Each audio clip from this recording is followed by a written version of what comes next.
Bueno, retomamos, hermanos, entonces la clase. Vamos a abrir un espacio para preguntas, respuestas, retroalimentaciones, este, sobre esto. ¿Alguien tiene alguna participación? Karina. Sí, pastor, tengo una pregunta. No sé, capaz que voy a entrar en un terreno bastante pantanoso con esta pregunta.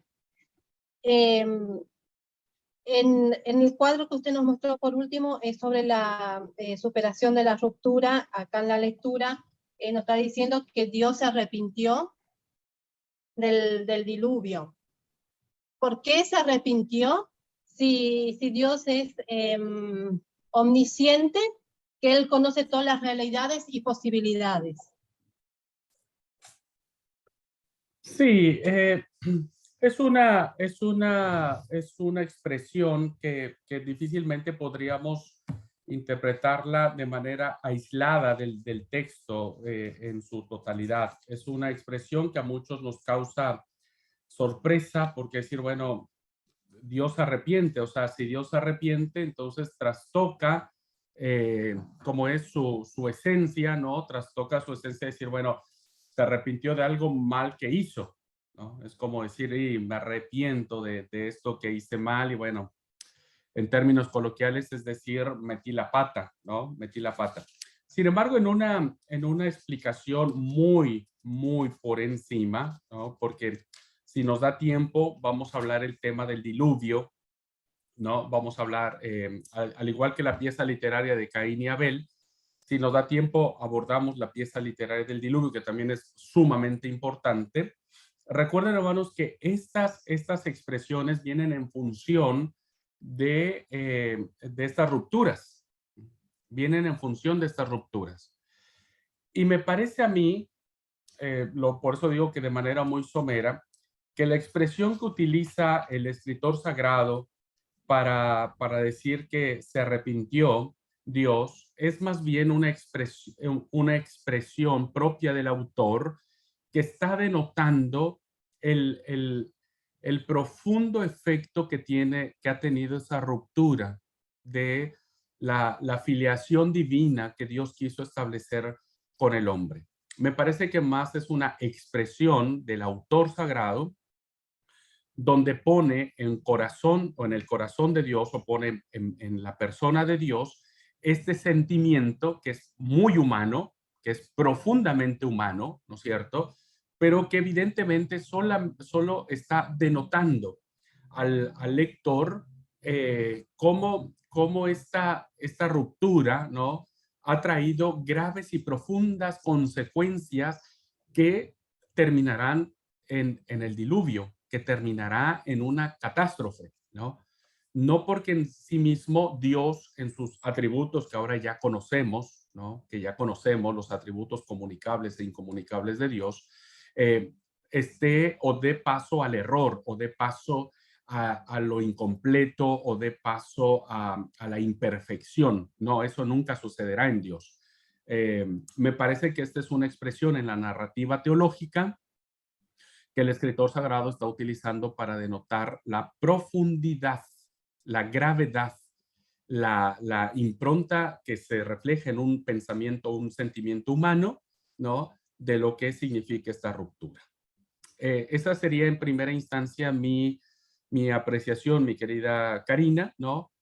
Pero vuelvo a repetir, esta expresión está inserta dentro de todo el texto bíblico, no podemos sacarla de manera aislada.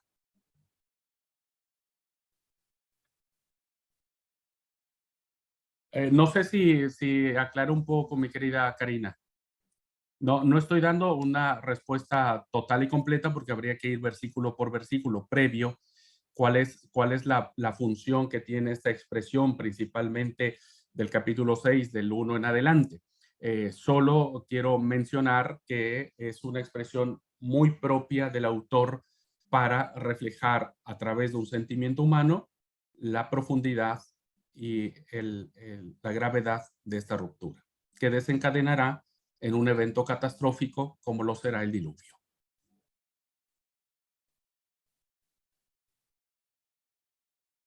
Bueno, Dina, esperemos llegar, Karina, ¿eh?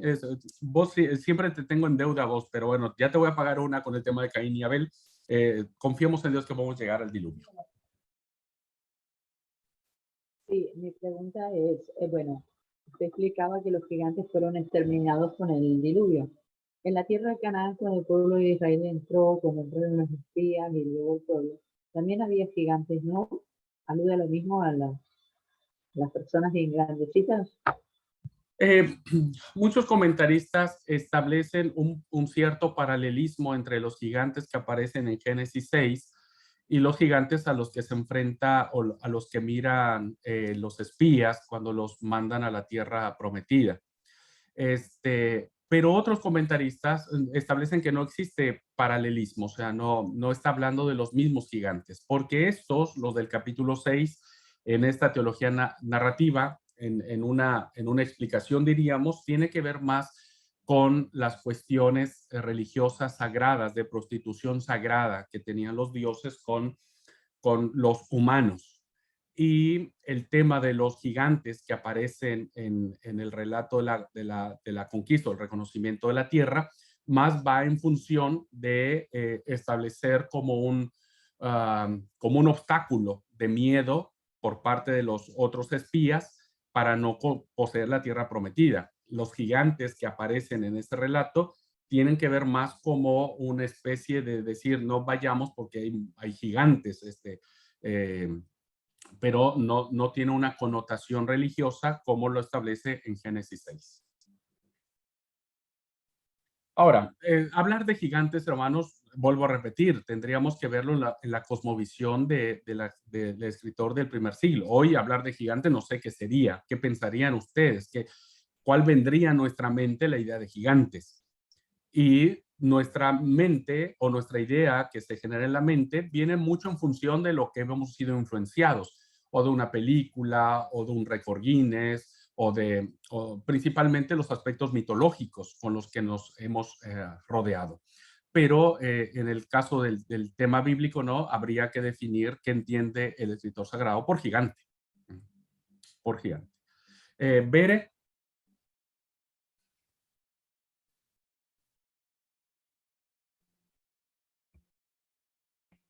Bueno, no,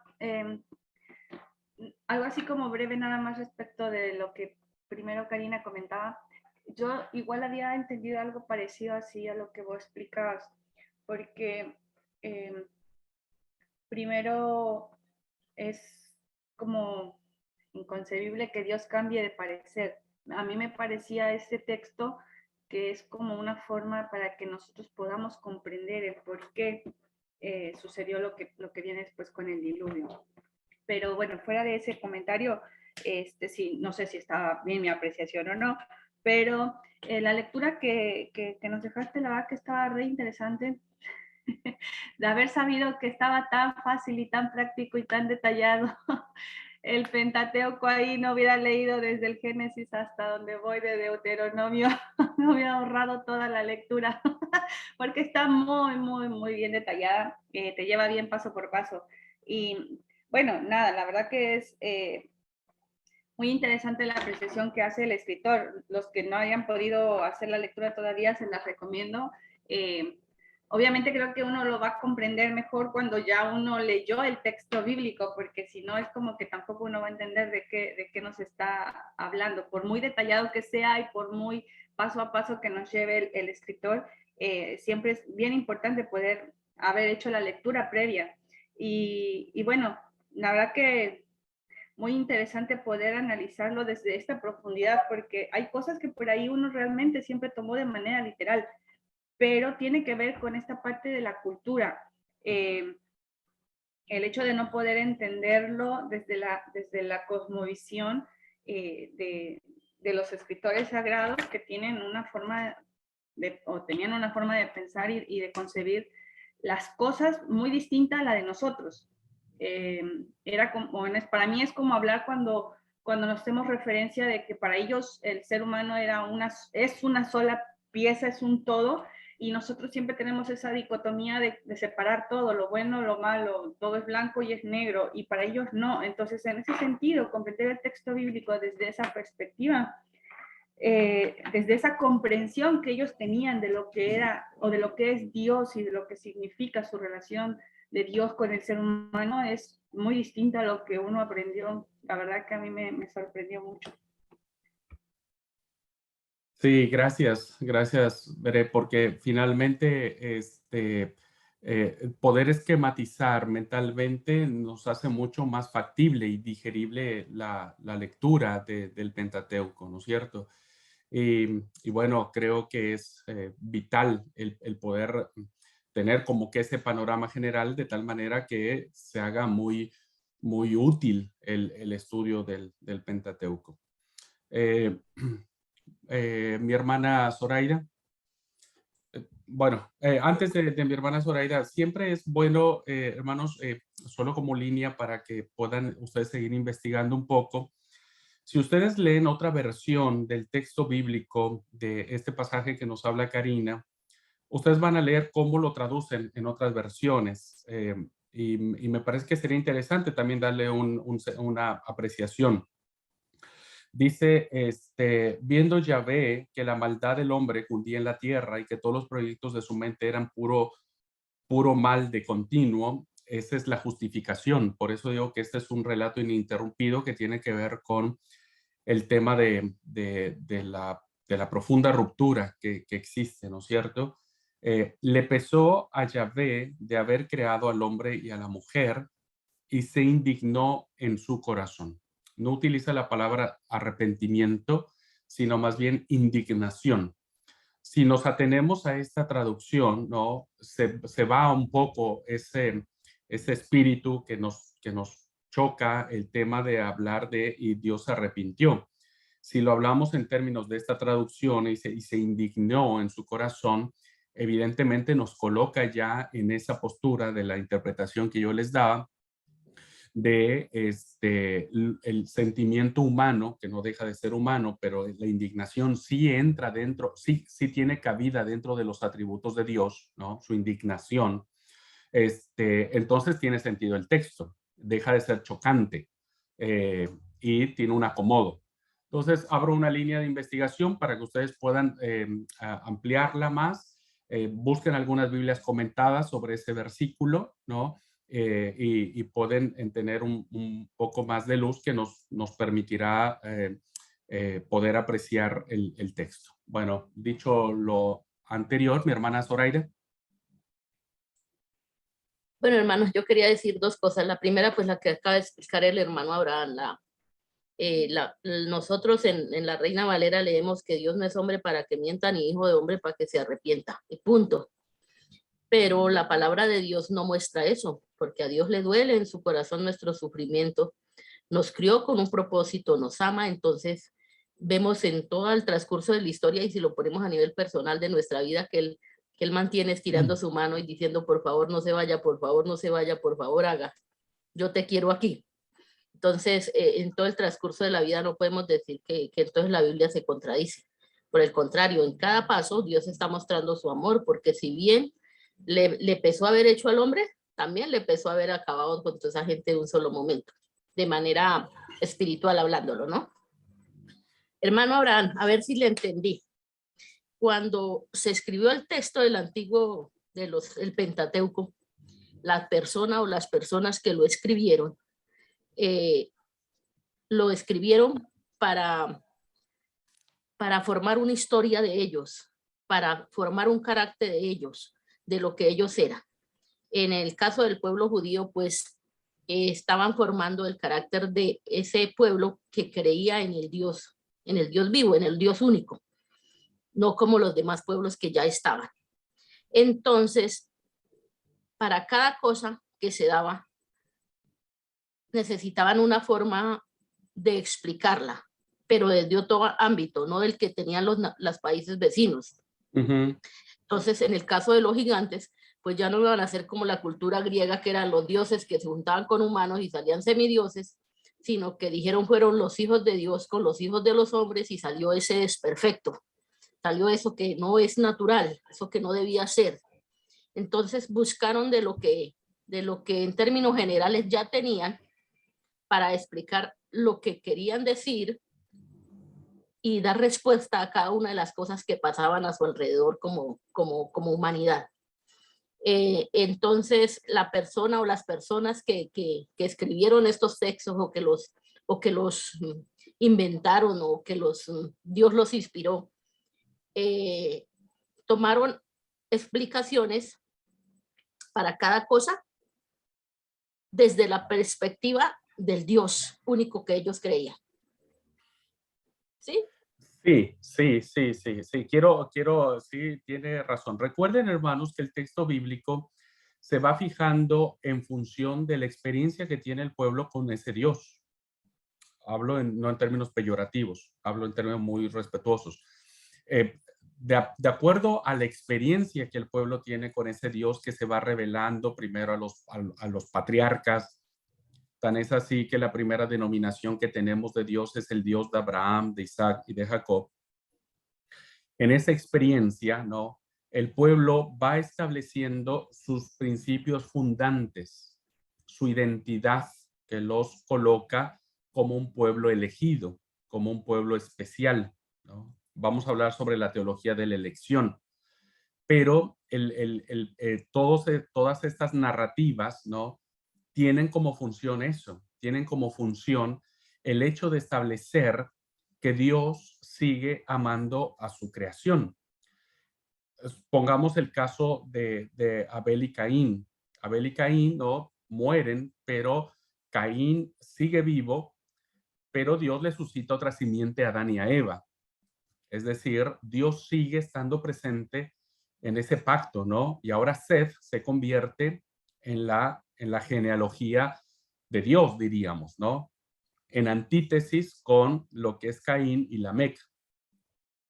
Lo vemos en el caso, por ejemplo, de, ¿cómo se llama? Del diluvio, ¿no? Donde Dios salva a 8 personas. Porque evidentemente el narrador le está diciendo al mundo, Dios no es un Dios vengativo, no es un Dios que termina todo, que tiene el poder para terminar todo y volver a empezar de la nada, sino más bien este Dios que se involucró en la formación del hombre y la mujer, ensuciándose las manos, válgase la expresión antropomórfica, ensuciándose las manos para crear al hombre y a la mujer del polvo de la tierra, es un Dios que sigue siendo fiel con ellos. Ese es en el sentido, una de las verdades o enseñanzas teológicas que encontramos de estos relatos. Ahora, el tema de los gigantes es un tema muy, muy especial, hermanos, porque tiene varias aristas que no son fáciles de interpretar, ¿no? Por eso decía que si Dios nos permite y podemos abordarlo, lo vamos a hacer. Pero sí, hermana Zoraida, el pueblo de Israel toma de sus experiencias las verdades que le van a permitir a ese pueblo establecerse como el único pueblo de Dios y de un Dios que es verdadero, un Dios que es real. En eso va en función el Antiguo Testamento. Y es lo que lo hace diferente de cualquier otra literatura, por más antigua que sea. Y además ellos van sobre el hilo de mostrar ese Dios que digamos en la ley se dice como el Dios que nos ama, el Dios que es sobre todas las cosas, que como nos ha amado merece amor. Entonces es para establecer una relación estrecha del ser humano con Dios. En ellos lo hicieron por su pueblo, pero nosotros sabemos que es por toda la humanidad. Pues claro que sí. Y ese hilo no se rompe nunca. Nunca. Incluso fíjense cómo ese hilo no se rompe tan es así que cuando Dios hace el llamamiento de Moisés para sacar a su pueblo de Egipto durante 400 años, dice, he visto y escuchado el clamor de mi pueblo y me he acordado de ellos. O sea, nunca se rompe el hilo. Siempre Dios va a actuar a favor de su pueblo. ¿Alguien más, hermanos? Lucy. Sí, Surgen muchas preguntas, a veces nos hacemos porque los autores de ciertas narraciones, como en esta lectura, ¿verdad?, nos hacen pensar y a veces, no dudar, pero las preguntas que surgen en esto es porque tanto como veíamos en la clase que la ciencia y la ciencia literaria no están de acuerdo con la escritura. Pero como usted decía, la Biblia o la palabra de Dios o Dios mismo no necesita que la ciencia o una ciencia literaria que quiera hacer literal lo que o aceptar o reafirmar lo que haya sucedido en estos, por así decirlo, 5 libros que estamos mirando, que es el Pentateuco, podamos estar nosotros seguros de que aunque la ciencia, aunque lo literal, la literatura o quien sea, venga y quiera aportar para la palabra de Dios, Dios no necesita que nadie lo avale. Hay algo que a mí en lo personal en las clases me ha llamado la atención, hermano, y lo que usted comentaba al principio de las clases decía que del capítulo 1 al 11 de Génesis es una narrativa teológica, porque no cumple con los requisitos o criterios de un relato científico o histórico moderno. La verdad o no es, yo digo, ¿es verdad o no es verdad lo que está escrito? Muchas personas hacen dudar con sus críticas, con sus posturas, pensando que lo que sucedió en ese margen en esas narraciones no son más que mitos, ¿verdad?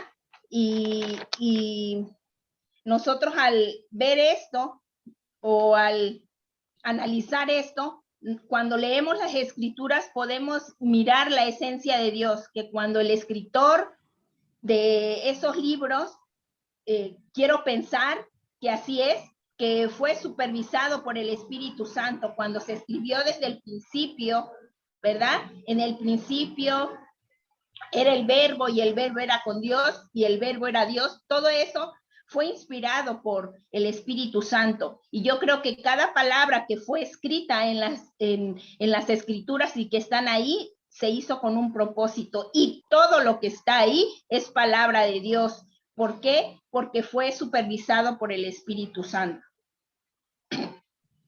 Yo creo que estas clases nos abren la mente y panoramas para que nosotros podamos mirar que no nada más nosotros, hay otros escritores, otros gente estudiosa, ¿verdad?, que busca la manera de también dar a conocer sus conocimientos, pero más que eso, la palabra de Dios siempre nos habla a nuestro corazón, como decía la hermana. Dios se revela para la humanidad y nos muestra su amor en cada detalle ahí, desde que formó al hombre, desde que formó la creación, y ahí está el amor hacia nosotros. Es lo que quería comentar. Gracias, Lucy, gracias por tu aportación. Quiero decir que nosotros seguimos creyendo que la palabra de Dios es inspirada. La inspiración de Dios nunca en la escritura nunca estará en duda porque es parte de nuestra fe, de nuestro credo, ¿no es cierto? Esa inspiración nos lleva a pensar que el texto bíblico también Dios ha utilizado a hombres llenos de él para poder transmitir esa verdad.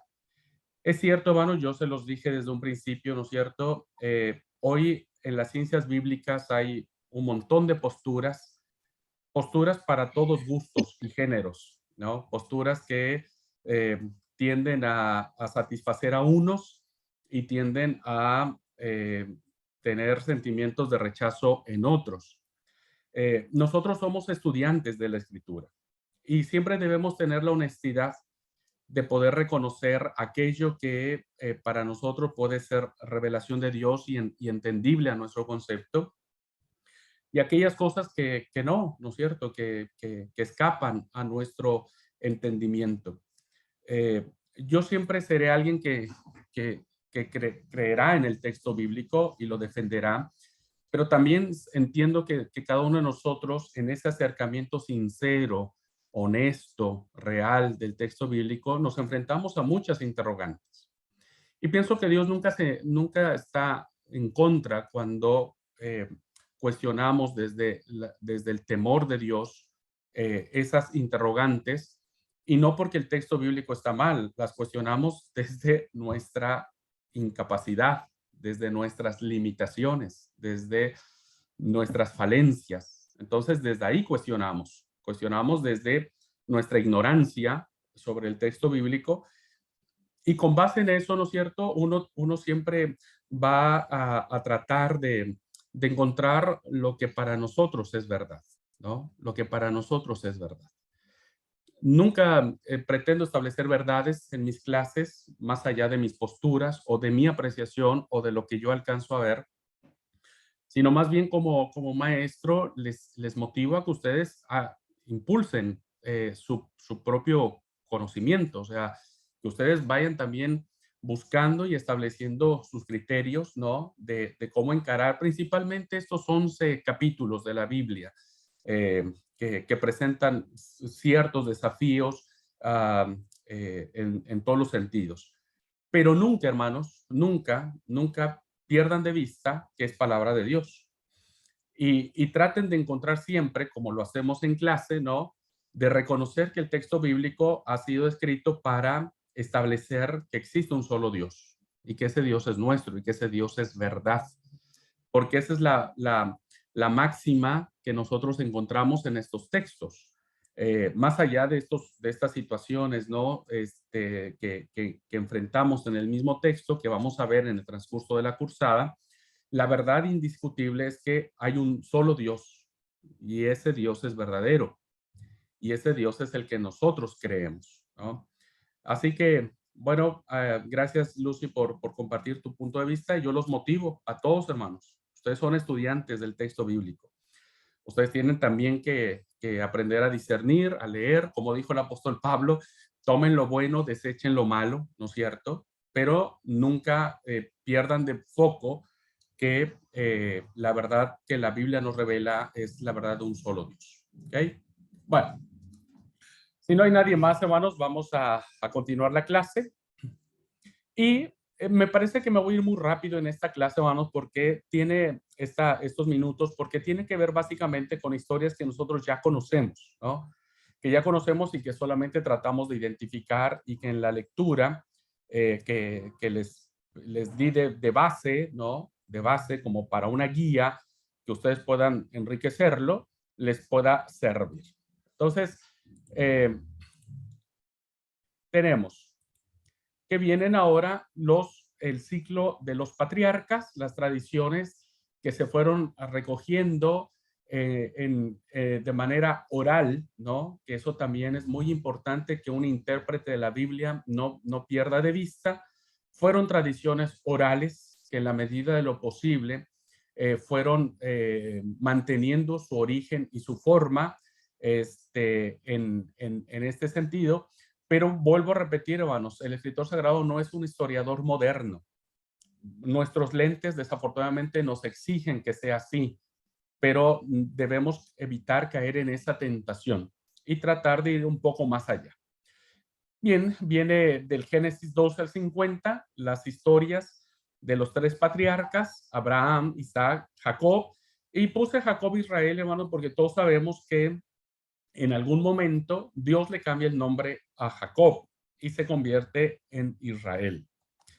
Bien, el ciclo de Abraham lo encontramos, las tradiciones que tienen que ver con el patriarca, las encontramos del Génesis 12 al 25 aproximadamente, ¿no es cierto? Y estas tienen que ver en lo siguiente. Es llamado para dejar su tierra y su parentela, ¿no? No olviden, hermanos, esto es muy importante porque los acontecimientos que se narrarán, si dije bien, en estas historias, tienen que siempre ver con un pensamiento nómada, ¿no? Y los pensamientos de los nómadas o nómades, como muchos pronuncian, son muy diferentes a los nuestros, a los citadinos, ¿no? A los que hemos crecido en las grandes ciudades o que vivimos establecidos en un lugar. Así que muchas de las cuestiones que encontraremos en estas narrativas de los patriarcas tienen como marco referencial el pensamiento nómada y las cuestiones pastoriles, ¿no? Las cuestiones pastoriles, no así de agricultura, porque la agricultura se va a desarrollar ya cuando Israel se asiente en la tierra prometida, pero sí lo hará en una cuestión pastoril.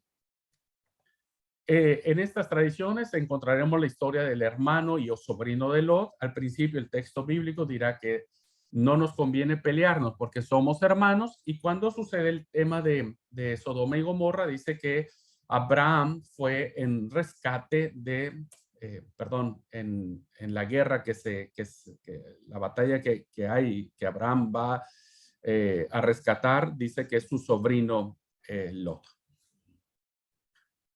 Tenemos la historia de que Abraham se le va a presentar como un valiente guerrero. Esto es muy interesante de notar y de reflexionar en un ambiente nómada, ¿no? Donde no hay una cultura de la guerra, de la lucha, ¿no? Donde, si bien es cierto, los nómades tienen que aprender a defenderse por sí solo, porque viven de lugar en lugar y algunos lugares son hostiles, perdón. Ahora se presenta Abraham como un valiente guerrero que va y rescata a su sobrino Lot. Eso está en Génesis 14. Bueno, tendrá un encuentro muy importante, hermanos. Esta es una narración muy importante que evidentemente tendrá como función el encuentro de Abraham con el sacerdote Melquisedec en Salem. Salem, que vendrá a ser una reminiscencia muy interesante de Jerusalén, donde siglos después se establecerá la capital del Imperio del Sur y tendrán el templo allí, en ese lugar. Y Melquisedec, hermanos, vendrá a ser una figura muy importante en la tradición judía. Tan es así que aparecerá en el libro de los Hebreos como un gran referente para establecer un paralelismo muy simbólico, ¿no? Por eso digo que quien no se acerca al texto bíblico con una mentalidad como la tuvieron los escritores sagrados, cometeremos errores de no darnos cuenta, porque Hebreos lo maneja como un simbolismo muy interesante de Cristo. Hay un paralelismo muy interesante del sacerdote Melquisedec y lo relaciona con Cristo.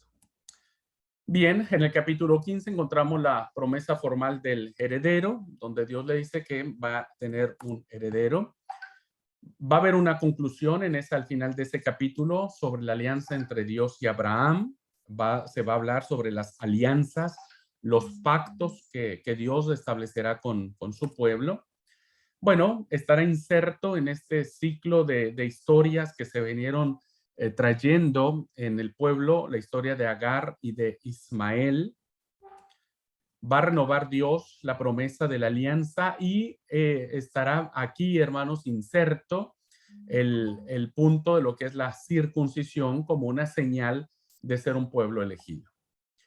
Una vez más se da la promesa del heredero cuando Abraham, de manera misteriosa, el relato lo relata así como una visión, una manera misteriosa en que al principio el texto dice que es Dios, después habla que es el ángel de Jehová, de tres extraños, ¿no? Que Abraham los recibe con toda la hospitalidad, y bueno, sabemos esa historia donde le dice que va a tener un hijo. Sara se ríe, ¿no? Y bueno, a partir de ahí viene el nombre Isaac, que significa risa. Bueno, tenemos también aquí la historia muy interesante de Lot y su familia en cuanto a lo que tiene que ver con la destrucción de Sodoma y Gomorra, el evento que todos conocemos, cuando Dios le dice, salgan, huyan, no volteen para atrás, la que voltea es la esposa de Lot y termina convirtiéndose en una estatua de sal. Y algo muy interesante de esta narración, hermanos, es que el escritor sagrado va a justificar el nacimiento de los primos hermanos, diríamos, o primos o familiares del pueblo de Israel, cuando las hijas de Lot, ¿no es cierto?, tienen relaciones sexuales con su padre, y de esa relación aparecen dos grandes pueblos que serán muy importantes en la historia de Israel. Incluso serán sus enemigos, lo que es de Moab y lo que es de Amón, llamados los moabitas y los amonitas. Cuando usted lea estos nombres en el texto bíblico, sabrá que vienen de la historia de Lot, de la historia de las hijas de Lot, ¿no? Con esta descendencia que tuvieron el pueblo de Israel. Bueno, Génesis 21-22, nace Isaac, Dios pone a prueba la fe de Abraham, pidiéndole a su hijo como propiedad exclusiva. Mediten un poco, hermanos, reflexionen, analicen el motivo que da el autor del libro que les di como lectura, porque me parece interesante el tratar de dar una respuesta, de decir por qué Dios quería que sacrificara a su hijo Isaac.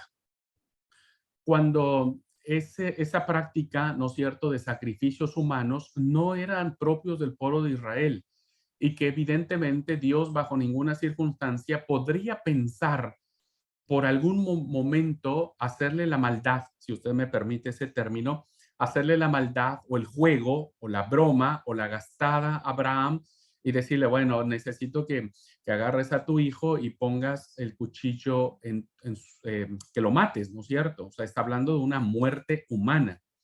Me hace ruido esa parte y que, bueno, muchos tal vez no hemos reparado en eso, ¿no? Y a veces esas son nuestras incongruencias en nuestros conceptos, porque, bueno, justificamos que sí, Abraham finalmente entendió que Dios le pidió que sacrificara a su hijo. Si llegamos a esa conclusión, hermanos, se contraponen esas ideas, que vuelvo a repetir, los que somos estudiantes del texto bíblico y de manera honesta hacemos esas interrogantes, ¿no es cierto? ¿Por qué un Dios que se precia de ser santo y amor, va a pedirle que mate a una persona? Cuando esa era una práctica muy propia de los pueblos paganos. Y entonces surge una posibilidad de otra interpretación, ¿no? Y entonces surge la posibilidad de que quien se haya equivocado no era Dios, sino quien se haya equivocado era Abraham. Y Abraham haya malentendido lo que Dios le pidió. Y si nosotros nos adentramos un poquitito a las costumbres que existían en aquel tiempo respecto a los primogénitos, ¿no? El primogénito estaba pegado o ligado a su padre, le pertenecía, era suyo, era su propiedad. Eso nosotros no lo entendemos porque vivimos con otra cosmovisión, pero en la antigüedad, hermanos, era muy común, era normal y hasta, diríamos, sagrado, ¿no? El hecho de que un padre reclamara para sí mismo la pertenencia de su primogénito, porque era suyo. Y lo que Dios realmente le estaba pidiendo a Abraham era que Abraham no pudiese rechazar o pudiese conceder o pudiese transmitir ese derecho de propiedad que tenía él sobre Isaac y se lo transfiriera a Dios. Que Abraham, ¿no es cierto?, pudiese transferirle a Dios, decirle, sí, yo acepto que mi hijo que me pertenece, ¿no?, culturalmente, ahora es tuyo. Porque siendo ahora tuyo, ¿no?, se convierte en el hijo de la promesa tuya. Ahora es tuyo y por lo tanto, al ser tuyo, Dios, Abraham tendría que haber dicho así, al ser tuyo, entonces tu propósito se cumplirá a través de él. Por eso, en esta posibilidad de explicación, que insisto, los estudiantes del texto bíblico tenemos que hacerlo, ¿no es cierto? No dudamos jamás del texto bíblico, ¿no es cierto? Sino tratamos de entender por qué Dios no permite que Abraham termine matando a Isaac.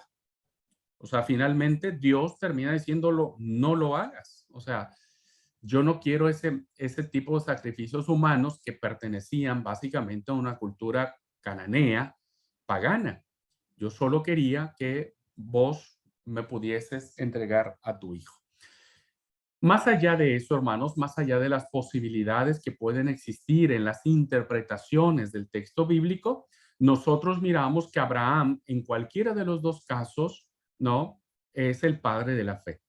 Y que él, ¿no es cierto?, aceptó, ya sea porque haya malentendido la consigna y aún así le haya pesado en su corazón y aún así haya obedecido, o más allá de que Abraham, ¿no es cierto?, después haya entendido lo que Dios quiso decirle, ¿no? En ambos casos, Abraham sigue siendo el padre de la fe, ¿no? Y tenemos después los años finales de Abraham, ¿no? La compra de la sepultura suya en Canaán, ¿no es cierto? Eh, y ya los años finales, la muerte del patriarca. Bueno, estos son en términos generales algunos de los puntos más importantes de estas tradiciones que se encierran del patriarca Abraham.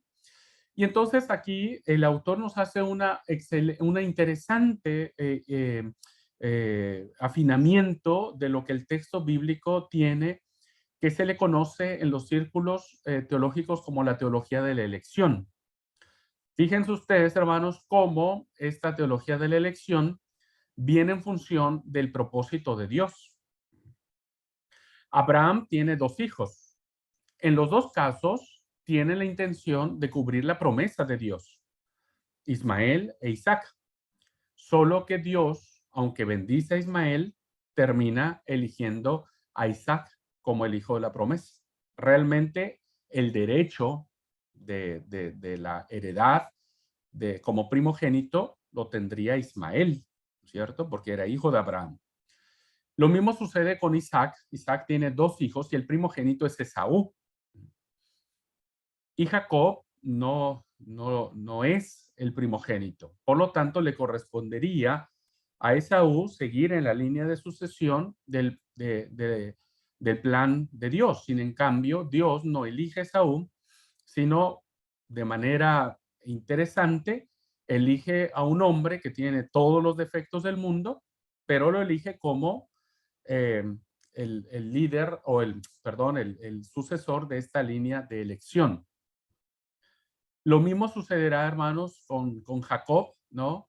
Jacob, su primogénito es Rubén, pero la línea mesiánica de donde el rey David vendría, y evidentemente este es un pensamiento que permeó todo el pueblo de Israel, vino a través de Judá, ¿no? Vino a través de Judá.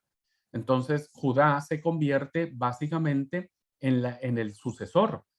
Y lo que se hace es entonces justificar por qué Rubén no es el primogénito elegido por Dios, porque Rubén tuvo relaciones sexuales con la concubina de su papá, de Jacob. Y ese incesto que hace Rubén, al ser el primogénito, ¿no es cierto?, lo descoloca o lo saca y es motivo suficiente para que entonces la promesa de Dios no se cumpla en los rubenitas, sino realmente se cumpla en la línea de Judá. La teología de la elección, hermanos, va a ser muy importante en este concepto porque es allí donde va a radicar la justificación que Israel va a tener ante los demás pueblos. Dios elige a Israel como especial tesoro. Lo elige como su pueblo. Es la elección de Dios. Abraham, Isaac, Jacob y Judá se constituyen entonces como el Dios que elige de acuerdo a su voluntad y no solamente a los derechos de sangre o a los derechos hereditarios que pudiese tener alguien, sino más bien de acuerdo a su voluntad. Y esa elección será muy importante para el pueblo, porque en los primeros años de su fundación, Israel sentirá que es el pueblo elegido por Dios, entre todos los demás pueblos. O sea, hay más pueblos. Pero ¿por qué Dios no eligió a los cananeos? ¿Por qué no eligió a los hititas? ¿Por qué no eligió a los jebuseos? ¿Por qué no eligió a los amonitas, a los moabitas, etcétera? Bueno, porque es voluntad de Dios elegir a su pueblo. Pero esta elección vendrá a traer una crisis muy profunda a Israel en la época de los profetas, porque los profetas dirán, ahora Dios también ha elegido a los demás pueblos de la tierra para ser salvos. Vendrá a haber una crisis muy fuerte en Israel, porque Israel llegó un momento de sentirse tan exclusivista por esta elección de Dios que cerró las puertas a los otros pueblos. Bueno, hermanos, voy a terminar aquí la presentación. Pensé que me iba a dar tiempo, pero lo podemos culminar en la próxima clase, las historias de Isaac, de Jacob y principalmente de José, que es muy interesante cómo el texto bíblico le da una importancia a José más allá de otros patriarcas, ¿no? Israel tuvo 12, pero es muy importante que el Génesis le da mucha importancia a la historia de José. ¿Okay? Bien, ¿alguna pregunta, hermanos, antes de esto que charlamos ahora? ¿Alguna pregunta, alguna apreciación sobre los ciclos o las tradiciones que se fueron recogiendo sobre el patriarca Abraham? Hay muchas más y todas tienen una explicación. Ahora no es función de la clase, solamente es como identificar los aspectos más importantes que tuvieron que ver con este patriarca. ¿Alguien, hermanos? Con respecto a Ismael, con el tema de estudiar historia, según no sé si es verídico o no, pero es el fundador del Islam, de los musulmanes hoy en día, porque viene también de la misma, porque tiene la promesa también de la recuperación de la tierra, que es donde está la disputa hoy actualmente. Sería esa una acotación que... Sí, se le ha atribuido la descendencia musulmana a Ismael. Y recuerden que Ismael también fue bendecido por Dios, ¿eh? Dios bendice a Ismael, incluso es circuncidado. Abraham circuncida a Ismael, pero elige Isaac. Elige Isaac. ¿Por qué lo hizo? Ahí creo que muchos autores hacen un caldo de cultivo muy interesante. Mi respuesta es simple y llana, es porque Dios así lo quiso. O sea, es voluntad de Dios. O fue voluntad de Dios. ¿No? ¿Alguien más, hermanos?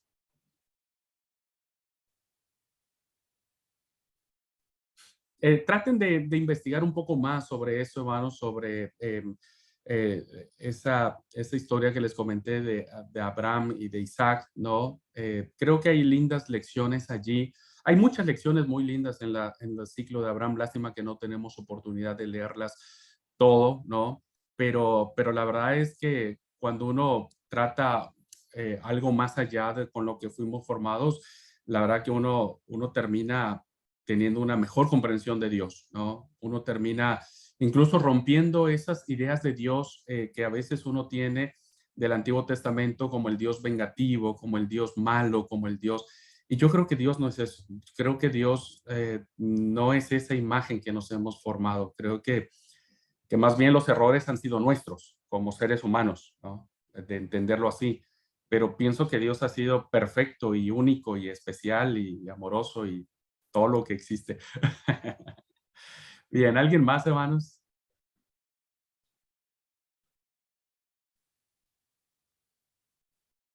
Bueno, si no es así, seguimos en esto, lo seguimos haciendo con temor de Dios, siempre con aquella intención de querer hacer o entender correctamente el texto bíblico y le pedimos siempre a Dios su dirección. Así que bueno, deseo que Dios los bendiga a todos, hermanos, que tengan un feliz lunes, inicio de semana. Nos vemos la próxima semana, nos vemos el jueves. Vamos a abordar, hermanos, así como lo hicimos, las últimas tradiciones de Isaac, de Jacob y de José, como dije. Hablaremos sobre el Éxodo, que es el hecho fundante. El Éxodo es el hecho más importante que tiene Israel en su historia o en su imaginario colectivo. y lo uniremos con lo que tiene que ver con Levítico y con Números, y finalmente terminaremos en el Deuteronomio. ¿Ok? Bueno, hermanos, que tengan un feliz lunes.